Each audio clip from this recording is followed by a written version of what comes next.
Este programa é livre para todos os públicos. Vem, Espírito Santo de Deus, vem sobre nós. Peça que o Espírito Santo repouse sobre os seus pensamentos, sobre a sua mente, toda agitação nos pensamentos, toda confusão, as angústias, os medos, sobretudo os seus receios em relação ao futuro. Peça ao Espírito Santo que repouse sobre a sua mente, porque o Senhor está contigo para te guiar. É verdade, eu creio. Diga: vem, Espírito Santo, vem sobre o meu coração, Sobre o meu coração, Espírito de Deus. até diante dos sentimentos também agitados. Abra meu coração, Espírito Santo. Às vezes o coração magoado, Santo, cravejado por decepções. vem Espírito de Não deixa a gente rezar, não deixa a gente amar, não deixa a gente focar naquilo que é importante. Espírito de Deus sobre cada um de nós. Dissipa a gente. Os sentimentos que vão dando a você essa sensação de estar perdido, de não deixar você se dedicar com empenho àquelas coisas que requerem a sua atenção, a sua responsabilidade. Cada um de nós. Toda a indecisão que foi se formando dentro de você. Vem Espírito de Deus. Peça ao Espírito Santo Vem agora Espírito Santo agora habitar no meu venha. coração. que te envolva Fazendo morada, Espírito e Santo. te leve com segurança, Me possuindo, Espírito de Deus. pela firme convicção Ajuda-me, Espírito de Santo. que Deus está com você, Eu creio. porque o Senhor está contigo para te livrar. Vem O Espírito. Senhor está contigo para te amparar. O Senhor está contigo Obrigado, Senhor. para iluminar as suas decisões. Obrigado, Espírito Santo. Porque o Senhor Sempre agir pela fé, porque a fé é agradável a Deus. vem, Espírito Santo. Quando nós não agimos pela fé, nós agimos pelo medo. de Deus. E quando nós agimos pelo medo, Espírito de Deus. as consequências nunca são boas.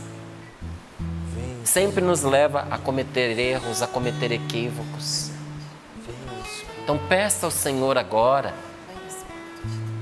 para guiar o seu coração Espírito Santo me guiando. Vem, pela firme convicção em Deus. Espírito Santo.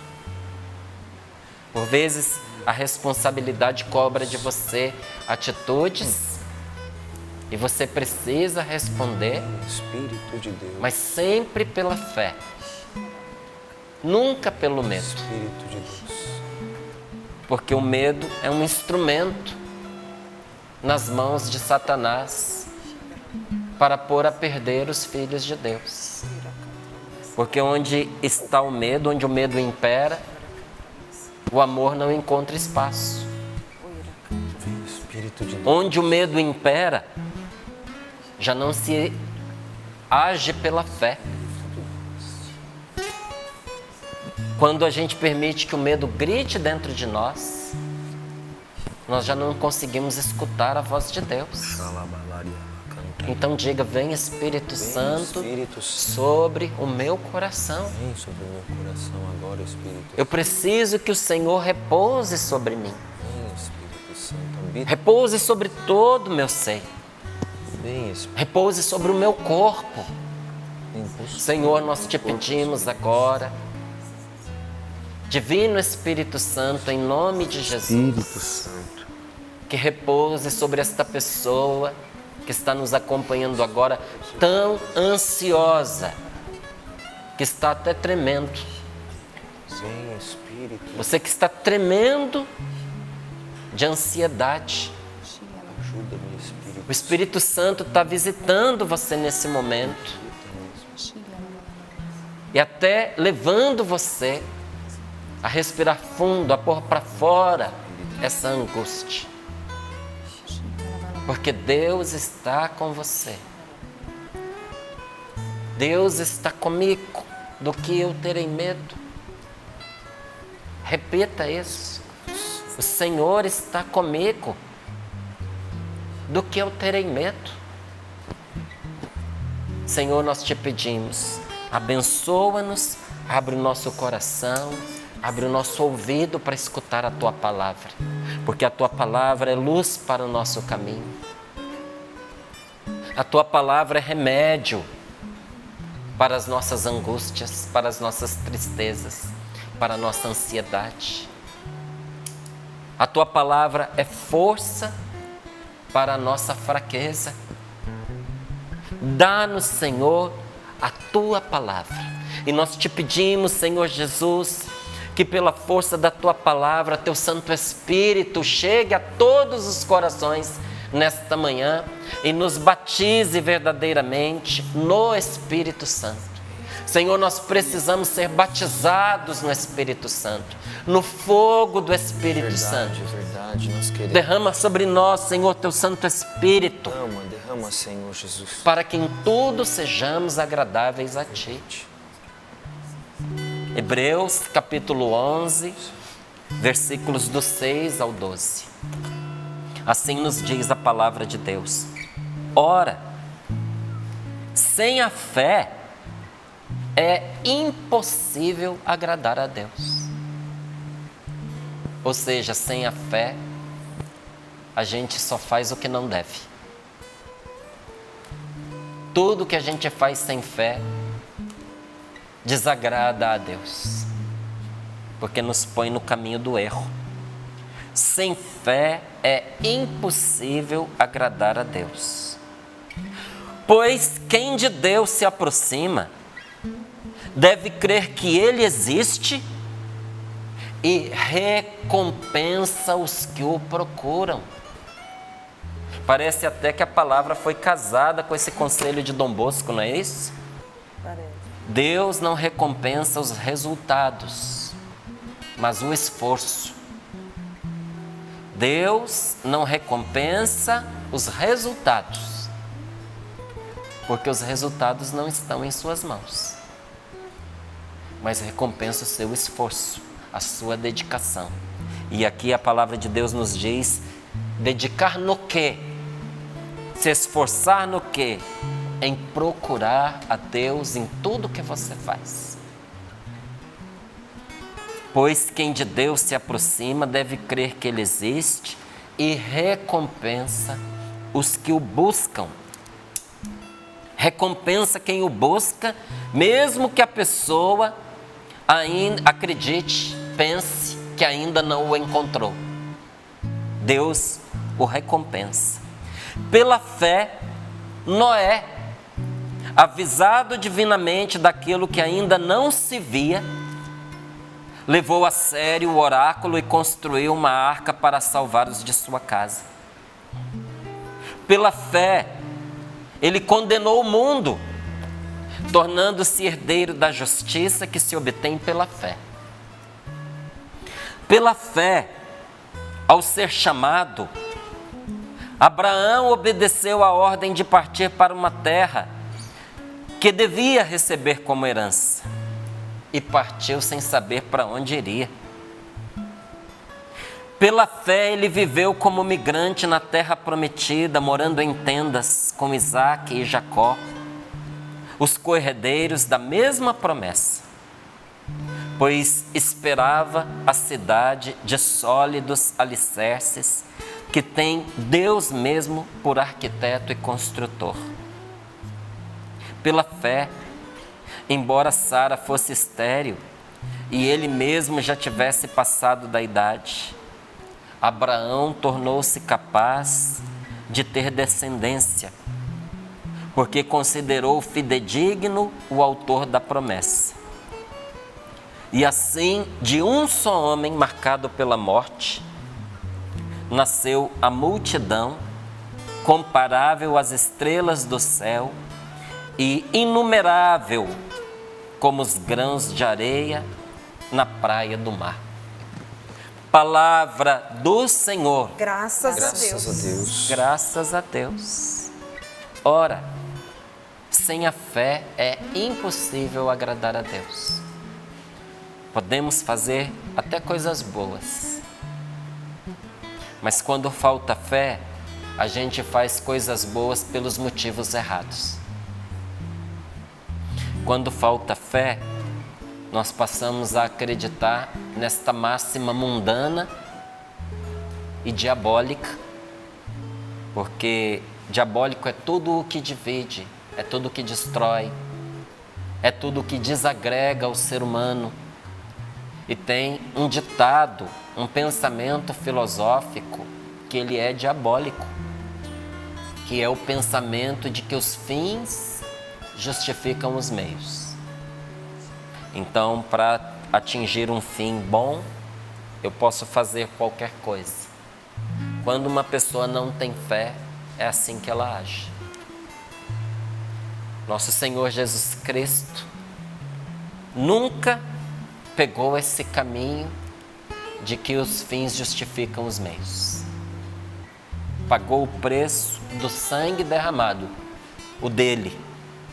Derramou o seu próprio sangue para fazer o que é certo da maneira certa. Porque sem fé é impossível agradar a Deus. Sem fé nós vamos pelo caminho que desanda a nossa vida. Então, tudo que nós vamos fazer, nós precisamos fazer com firme convicção na vontade de Deus. E a vontade de Deus está expressa na palavra de Deus. Ninguém de nós está isento de dizer, pode, né? Se isentar de dizer, eu não sabia qual era a vontade de Deus, porque a vontade de Deus está expressa na sua palavra. A palavra de Deus revelada é objetiva, para não ficar à mercê da interpretação de ninguém.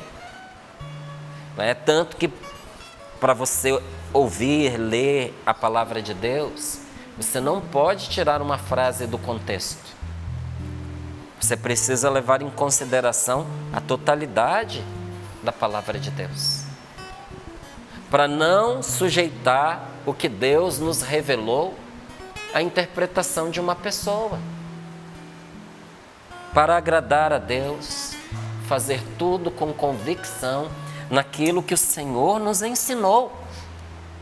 E aí vem a palavra e nos diz: quem de Deus se aproxima, quem se achega a Deus, precisa primeiro crer que Ele existe.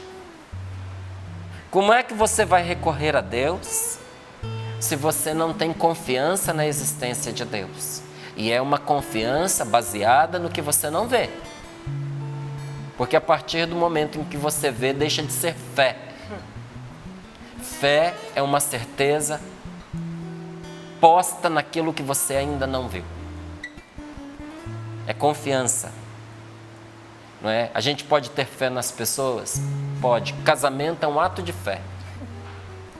Todo casamento é um ato de fé. Porque você entra num compromisso sem ver o que vem pela frente. Você entra num casamento, você não sabe quantos anos o seu cônjuge vai viver. Você não sabe se ele vai ficar rico, se ele vai ficar pobre. Você não sabe se de repente ele se desperta por um grande dom, um grande talento que vai dar uma guinada na vida dele e por isso também na sua. Mas você não sabe também se ele pode sofrer uma demência e se tornar uma pessoa inválida ao seu lado, dependente de você, até para ir ao banheiro, até para trocar as fraldas. Você entra num casamento pondo fé de que a pessoa vai cumprir a promessa que ela te fez. Ela fez uma promessa, mas a promessa você não vê realizada ali na hora.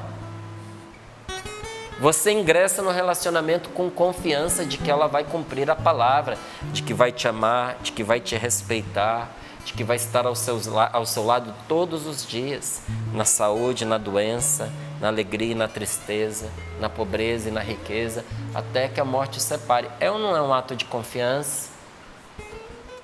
É uma certeza que você tem sem ver. Fé é confiar sem ter visto. Pois é, né, Márcio? Confiei sem ter visto e dei com os meus burros na água, porque você até deu o exemplo certo aí, porque eu pus a minha fé no meu esposo, eu pus a minha fé na minha esposa. Pois é, por isso que a palavra de Deus também nos diz: maldito o homem que confia no outro homem. Quando a gente põe uma confiança absoluta de que a pessoa vai ser para nós tudo o que a gente espera. Tem uma confiança que só em Deus pode ser depositada. Porque Ele é o único que em nenhuma circunstância abandona, decepciona e trai. Mas fé é confiar sem ver. Vai ter que confiar primeiro nisso, na existência do Senhor. Quem dele se aproxima deve crer que Ele existe e, do mesmo modo que acredita que Ele existe, acredita também que Ele recompensa os que o procuram. E procurar a Deus, meus queridos, não é sair levantando o tapete para ver se Ele está ali embaixo, olhando atrás da porta, procurando nos recantos da casa. Confiar em Deus não é fazer procurar a Deus não é fazer nada disso. Procurar a Deus é buscar cumprir a vontade de Deus na nossa vida. É procurar o que Deus quer para nós. É procurar pôr em prática esta confiança que a gente diz que tem.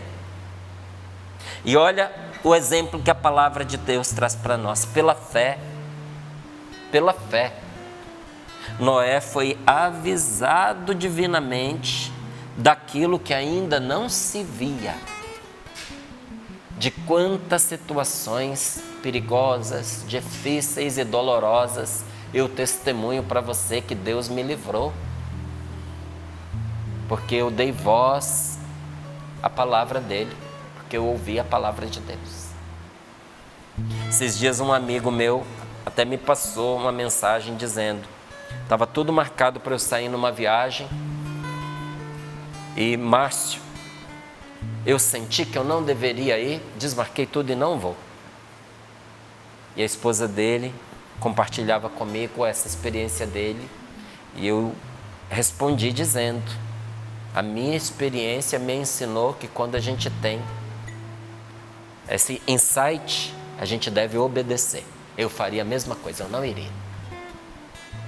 Porque Deus põe dentro da gente uma convicção a respeito de algo que a gente não vê.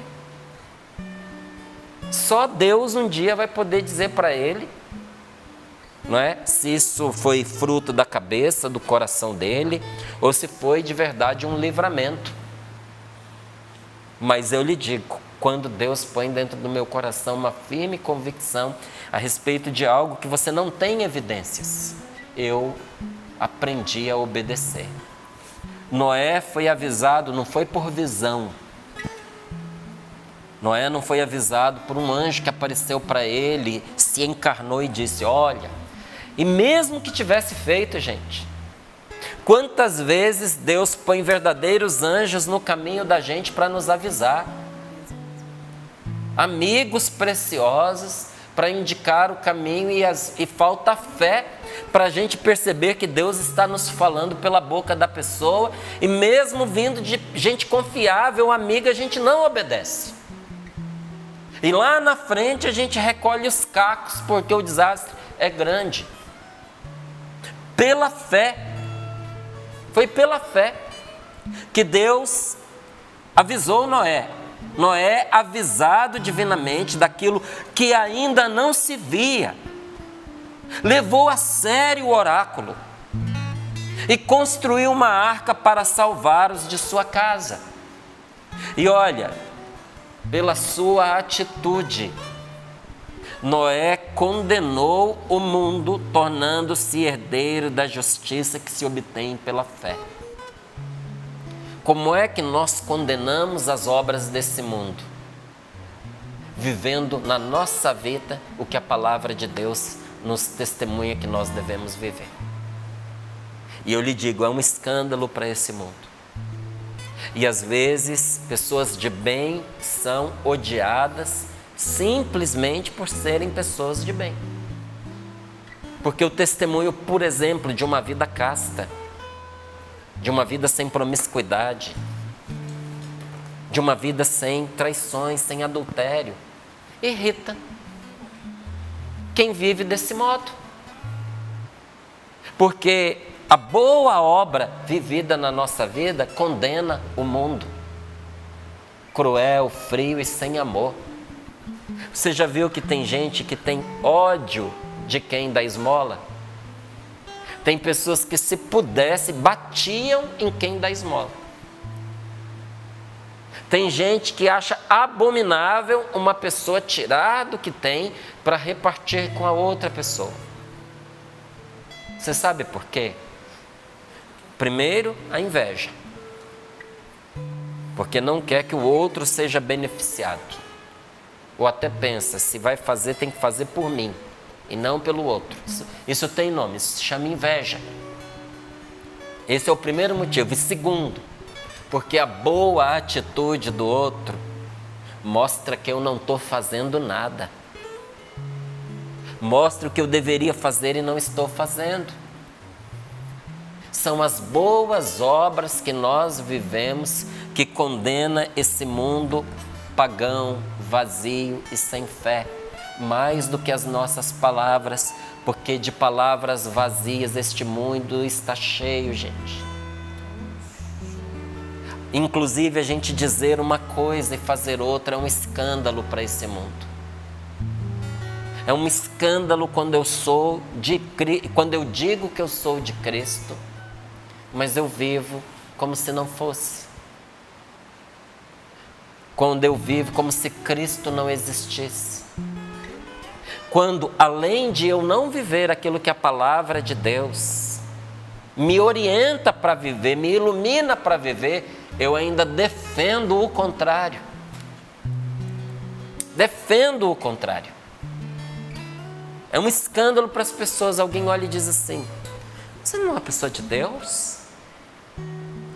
Ele não é uma pessoa que diz que é cristão? Como é que ele está fazendo o contrário daquilo que ele fala? E sabe o que acontece nessa hora? A pessoa perde a sua fé na gente. E às vezes, por causa da gente, perde a sua fé em Deus. E você estava até começando a crer em Cristo, perde a sua fé em Cristo.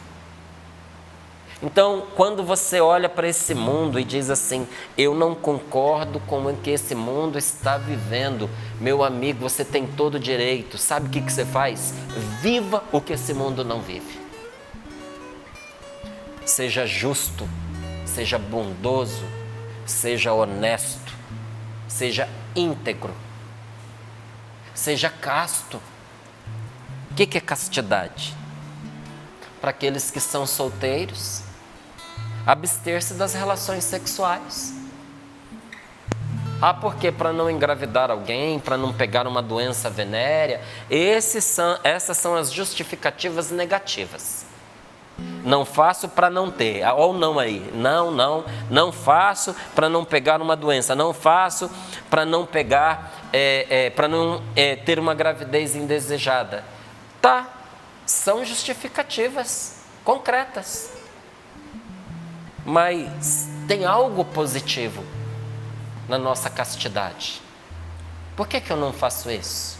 Porque eu me respeito. Porque meu corpo é a casa em que eu moro. Porque o meu corpo é sagrado, meu corpo é santo. Porque Deus habita em mim. Porque eu sou templo de Deus. E ainda que a outra pessoa não entenda isso a respeito dela mesma, eu sei, e mesmo que ela não queira, eu a respeito. eu não vou usá-la. E é muito interessante, quando nós entramos num relacionamento com o desejo de usar a pessoa para afogar nossas carências, para preencher ali um espaço, para ter um uso sexual, o respeito vai-se embora logo nos primeiros momentos. E o relacionamento vira um relacionamento de descarte. Por isso que não é raro você encontrar pessoa que pula de relacionamento em relacionamento. Respeite-se. Quanta gente ingressou pelos caminhos da depressão, do desânimo, do desalento, do pânico, a partir de experiências em relacionamentos que foram extremamente negativas. E negativas de que ponto? De ser desrespeitada, desrespeitado, de ser instrumentalizado, de se sentir um objeto de descarte nas mãos da outra pessoa, o que teria sido muito diferente se tivesse dado fé à palavra de Deus. Nós só percebemos que a palavra de Deus é em nosso favor, sabe quando? Quando a gente obedece ou quando a gente desobedece.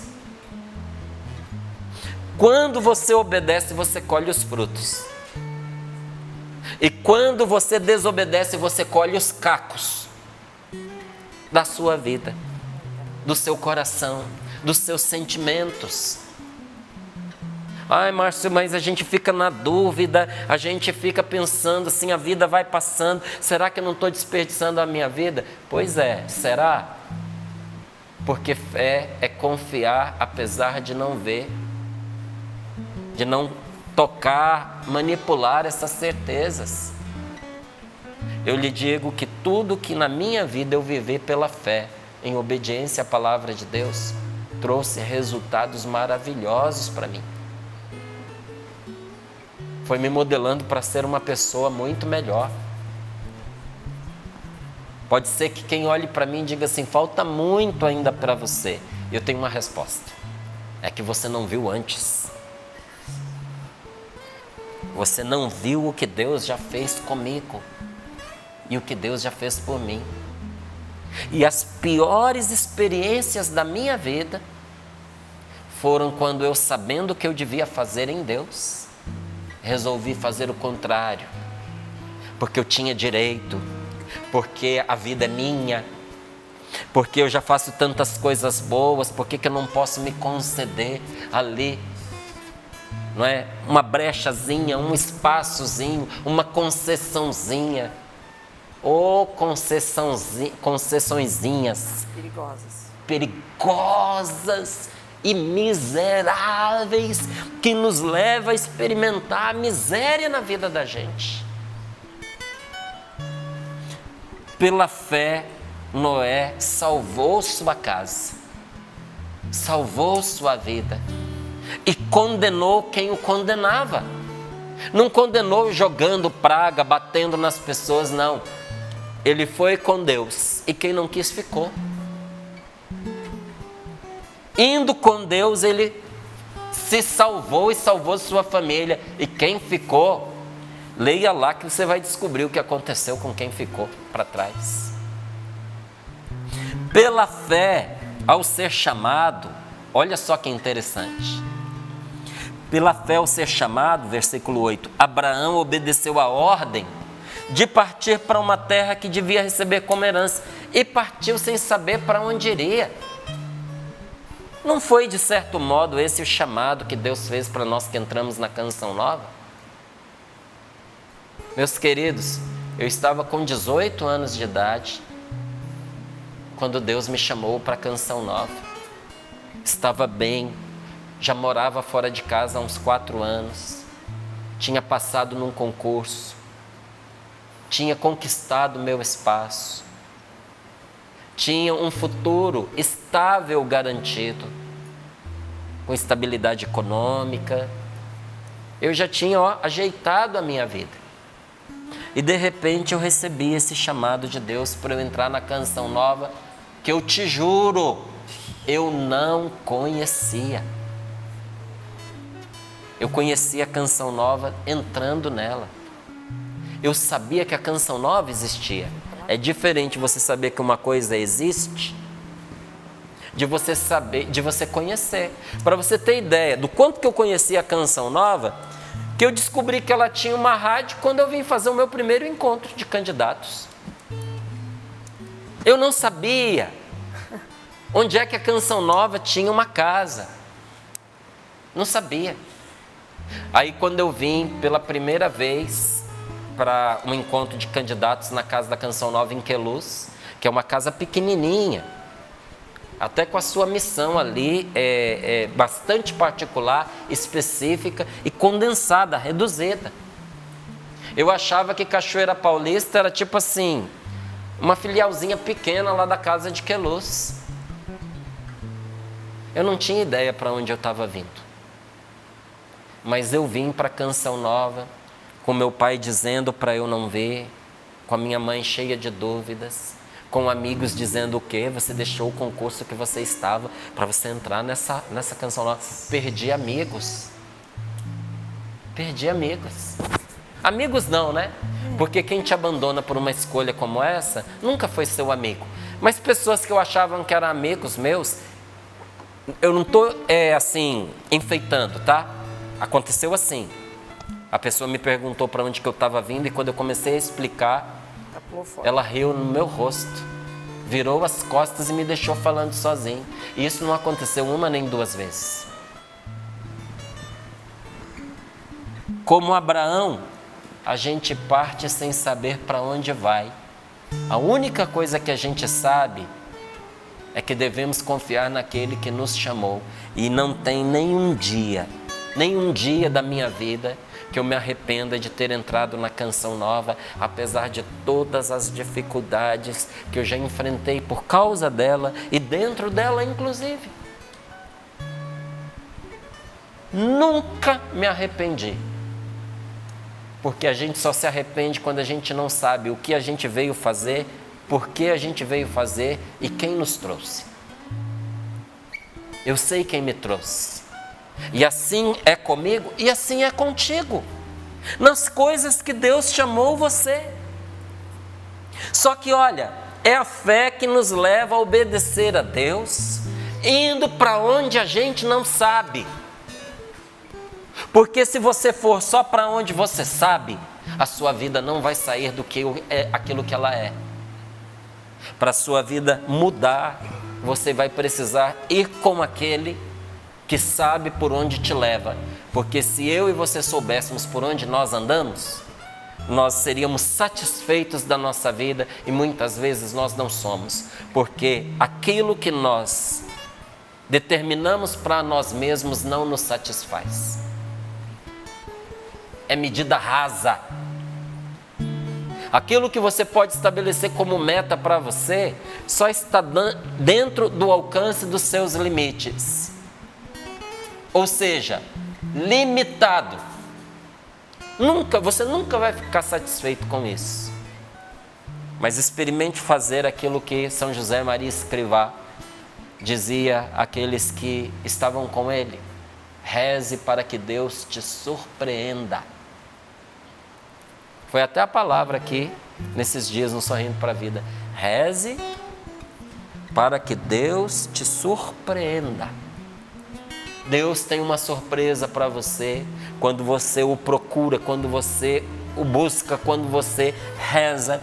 E diz aqui, pela fé, Abraão viveu como migrante na terra prometida, morando em tendas com Isaac e com Jacó, co-herdeiro das mesmas promessas, pois Abraão esperava não um lugarzinho qualquer, ele esperava uma cidade de sólidos alicerces que tem Deus por arquiteto e construtor.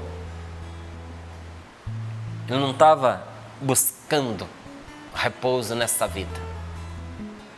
O repouso que Abraão buscava é eterno.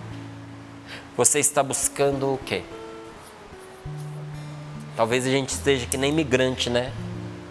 Perdido nas muitas atividades da vida.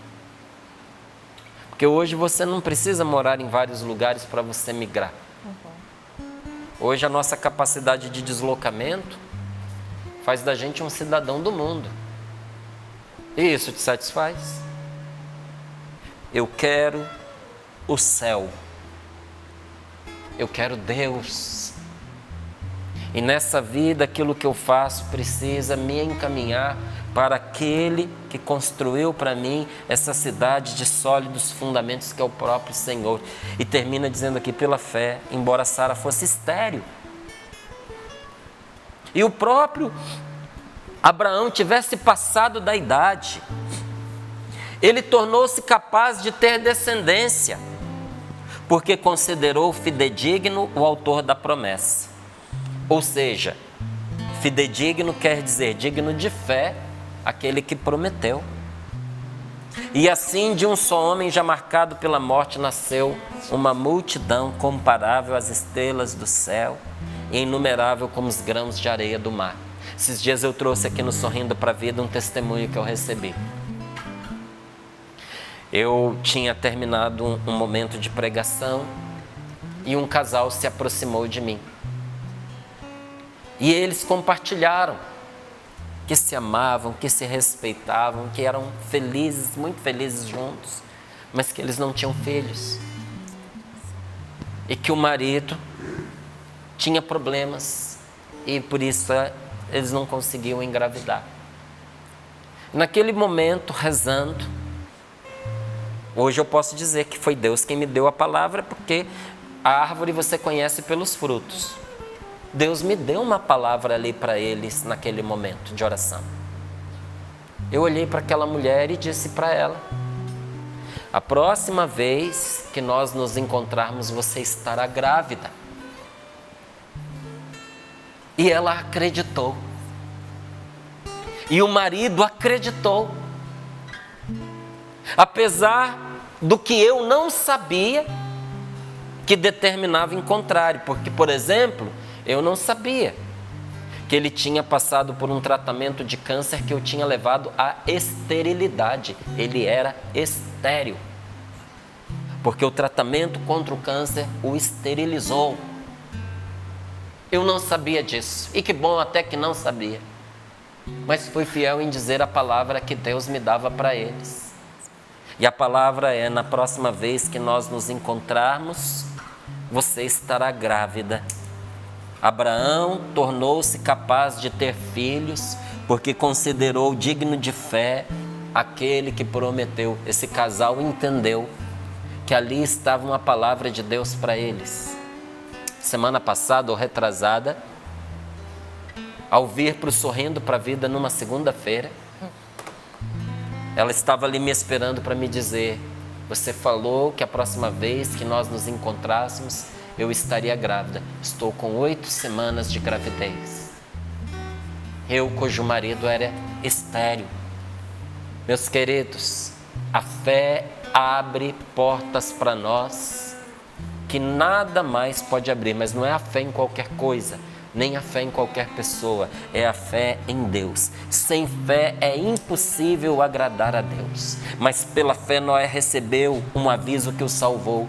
Pela fé Abraão se deixou conduzir ao encontro de sua maior realização, sem saber o que esperava, nem saber para onde ia.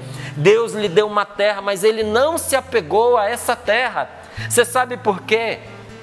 Porque ele queria mais do que a terra, ele queria Deus. É uma imbecilidade a gente se apegar às coisas que nós vamos deixar. Tenha o que você precisa ter, faça o que você precisa fazer, seja o melhor no seu trabalho, produza, gere riqueza, mas não se apegue às suas riquezas nesta vida, porque todas elas ficarão. Ponha os seus tesouros em ordem de prioridade. Primeiro é Deus na minha vida. E pela fé ele conseguiu, apesar de ser velho e da sua mulher ser estéril, tornar-se pai. Ele não sabia para onde ia. Bastava-lhe saber que ia com Deus. Isso não basta para você? Precisa bastar para mim.